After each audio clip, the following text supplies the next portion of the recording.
And my mother gets me the idea, and she was like, "How about Zayshen?" I was like, "What? Why Zayshen?" And where So did the name come from? that's a good question. There's a story behind it. And then I was sitting with my parents and I was discussing about the name with them. And my mother gets me the idea, and she was like, "How about Zayshen?" I was like, "What? Why Zayshen? What does that mean?" And she was like, "My name is Zubiya. In Urdu, it starts with Zay, the letter Zay, and your father name is Shiraz, middle name, and it starts with Sheen in Urdu. So how about you put both of our names and use it as a Zay Sheen?" I was like, I love that. That's yeah, so cute.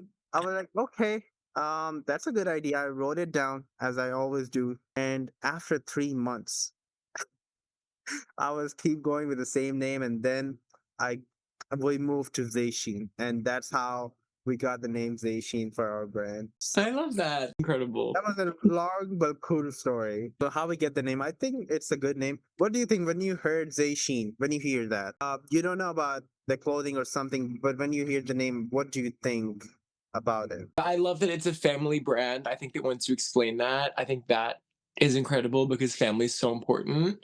Um, and yeah, I think hearing the name, I'd be curious to learn more about what it is. I think it's not really like an English thing, like you said. So I think that I'd be extra curious to hear about the cultural ties to it. Exactly. So yeah, that was the story behind the name.